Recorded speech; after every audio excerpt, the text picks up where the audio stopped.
pergunto-lhe, é para si uma oportunidade de tentar encaixar mais, investimentos na área da agricultura, porque há projetos que caíram, já sabemos, estamos a falar, por exemplo, do método de superfície de Loures, os navios, nos Açores, portanto há buracos que se abrem e que provavelmente poderão ser preenchidos por outros investimentos, que possam estar prontos a tempo.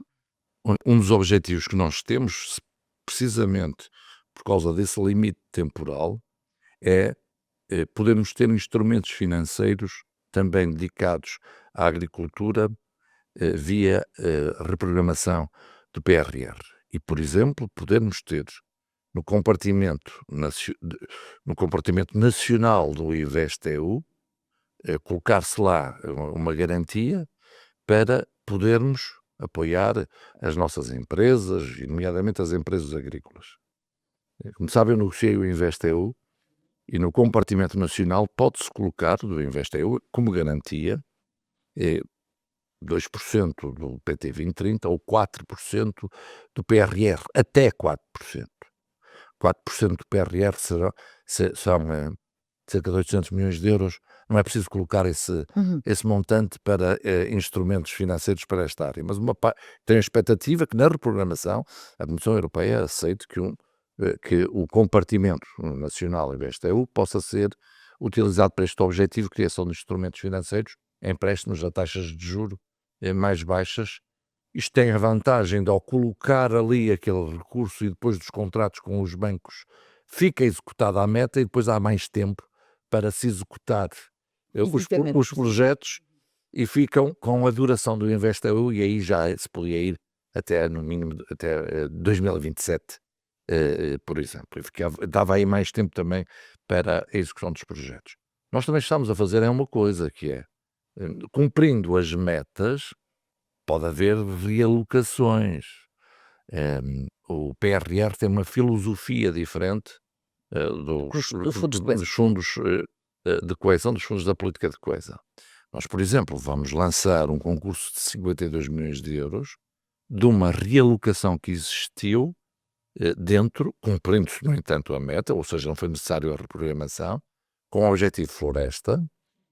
Havia para as AIGPs havia 217 milhões de euros, vai-se cumprir a meta como estava, mas consegue-se utilizar 52 milhões de euros para a área da floresta, comprando-se equipamento para as comunidades intermunicipais e com um objetivo também de retirarmos aquelas que são as infestantes que existem. Ou seja, muitas vezes também se conseguem realocações sem ser necessária a reprogramação. Uhum. Eh, Neste momento é uma grande pressão para, face ao calendário, para o que está aprovado, no mínimo seja executado. E aí é essencial, e felizmente também neste domingo temos um primeiro-ministro e o Castro de Almeida e todo o governo que pretende simplificar, desburocratizar, acelerar, Hum.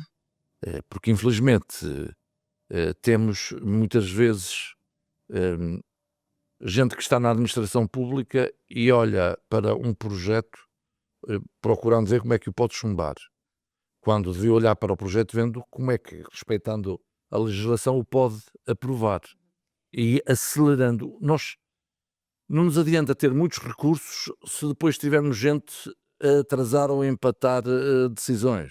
E a simplificação, a desburocratização é absolutamente essencial.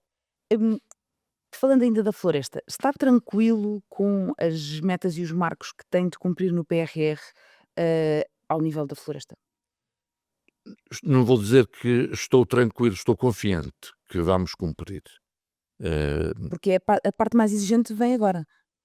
não, a parte mais exigente começou mais atrás e não foi feita, que devíamos ter tido um PRR onde devia ter existido uma complementaridade com o Portugal 2030 que não existiu como devia. Uhum. Para além disso, deveríamos ter um PRR onde não houvesse a tentativa de substituir despesa do Orçamento do Estado. Como tantas vezes eu tenho dito e Hum. escrito, os fundos europeus devem servir para adicionar e não para substituir.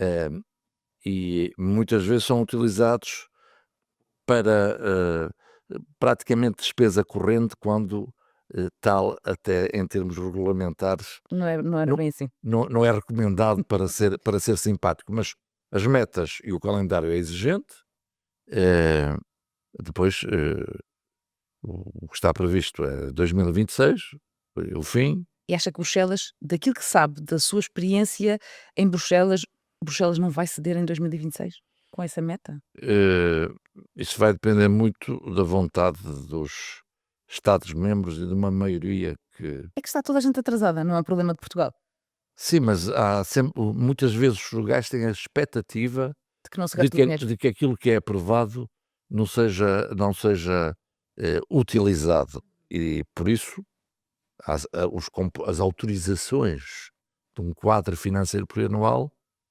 não dão sempre origem aos pagamentos e há muitas que caem. Mesmo sem PRR, frutos das regras N+2 e N+3, ou seja, uma despesa que está executada, num ano, que está prevista para um ano, Sim, tem um prazo de execução exato. para ser paga e se não o for, ela cai, o compromisso, deixa de existir e, portanto, é como se perdesse o dinheiro. Mas, a Comissão Europeia tem dito que é preciso unanimidade para se prolongar o prazo, isso não é verdade. Não é preciso unanimidade, mas é preciso uma maioria Uhum. no Conselho. E depois o Parlamento, mas o Parlamento Europeu sempre disse que estava a favor da prorrogação. No entanto, eu percebo bem a posição da Comissão Europeia, porque se ela tivesse a intenção de prorrogar, e se viesse dizer que prorrogava, então é que era um relaxamento Né? e voltávamos a ter a seguir a seguir voltávamos a ter, um problema para resolver. E portanto, nós temos de executar com e de atuar com as regras que temos Uhum. neste momento e não podemos estar à espera que possa vir a existir uma alteração. Só para também ainda nesta área, haverá a possibilidade de introduzir ainda no PRR algum tipo de solução para resolver o problema da seca? Nós temos aí, um programa, uma iniciativa verdadeiramente estruturante e que não vai a tempo de usar recursos do PRR. Hum. O Água que une é um tem um objetivo, que que será uma grande reforma, e será estruturante, estratégico para Portugal. Nem sempre há consciência, por exemplo, que o Alqueva já se pagou a ele próprio. Temos ali uma auto-Europa, 3.200 milhões de euros de, produção anual, 339 milhões de euros de receita fiscal anual. Se olhar para o MIRA, o aproveitamento hidroagrícola dá por ano de receita fiscal 130 milhões. E há ali uma zona que não está a ser regada que se o fosse eram mais 60 milhões. Portanto, isto é estratégico. Qual é o nosso objetivo Água que une? Termos em termos nacionais, fazermos o armazenamento de água, distribuí-la de forma eficiente, se necessário através de uma rede interligada, com o objetivo do consumo humano e da agricultura, protegendo-se também em simultâneo o ambiente e, por exemplo, o objetivo de termos os caudais ecológicos assegurados, estar aí. Isto é um investimento de milhares de milhões de euros, que terá uma calendarização que será apresentada, em breve. Infelizmente, eu já disse isto publicamente várias vezes, o governo anterior não quis 8.300 milhões de euros do PRR na área dos empréstimos. Eu tantas vezes chamei a atenção Mas desse será que agora tínhamos tempo para os utilizar? agora já não tínhamos, por isso é que não podemos recorrer ao PRR, mas quando o PRR foi construído tínhamos. E a Espanha, que inicialmente só queria as subvenções, utilizou todos os recursos e os recursos de empréstimos e, fez aí um grande investimento em termos do objetivo, água. Uhum. E nós, Portugal, tínhamos até 31 de agosto de 2023 Sim, para nos para decidirmos. dizermos que queremos esses 8.300 milhões de euros. Só que não havia planeamento.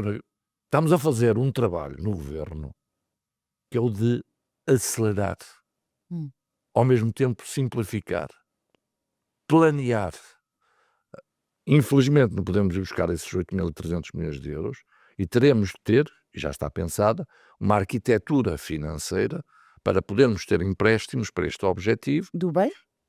Obviamente que o BEI será também chamado, e o Banco Europeu de Investimentos, felizmente, tem a água como um dos objetivos em termos de prioridades. Portanto, temos aqui um projeto verdadeiramente estruturante. Há outras ações que estamos a fazer. Lançámos um concurso para as charcas, acima de 50.000 euros. Diziam-me que 9 milhões de euros que era suficiente. Tivemos 900 candidaturas. E, portanto, há aqui uma percepção também e uma... Não é só uma percepção. Já todos percebemos que a água é um fator essencial e, portanto, haverá aqui uma pressão positiva para esta concretização e felizmente que avançamos com este plano que é uma parceria do Ministério do Ambiente e o Ministério da Agricultura. Felizmente também temos uma ministra, a ministra Graça Carvalho, que percebe também a importância da agricultura, da coesão territorial, e ambiente e agricultura andam de mãos dadas e não são incompatíveis. Explique-me só um bocadinho melhor como é que pretende montar esse projeto financeiro para Isto ainda não está quer. anunciado publicamente, eu não vou, o que vou lhe dizer é que da forma que está pensado, Sim. não haverá, não haverá em termos das contas públicas, um impacto nas contas públicas e haverá uma arquitetura financeira onde os empréstimos, no fundo, não contam para a dívida pública. Ok, vamos então aguardar esse anúncio público de como é que vai ser. Já me falou aqui dos riscos da aplicação da regra da guilhotina. Ao nível dos fundos da agricultura, há um problema em 2025? Não porque aceleramos.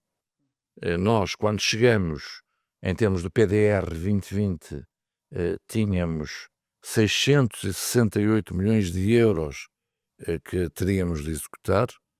Já executamos mais de 450 milhões de euros e, portanto, não vamos ter esse problema. E este ano é o último ano e ainda temos a possibilidade e o objetivo de antecipar esse montante. Portanto, naquilo que era o PDR 2020 e havia o risco de perdermos recursos, não vamos perder.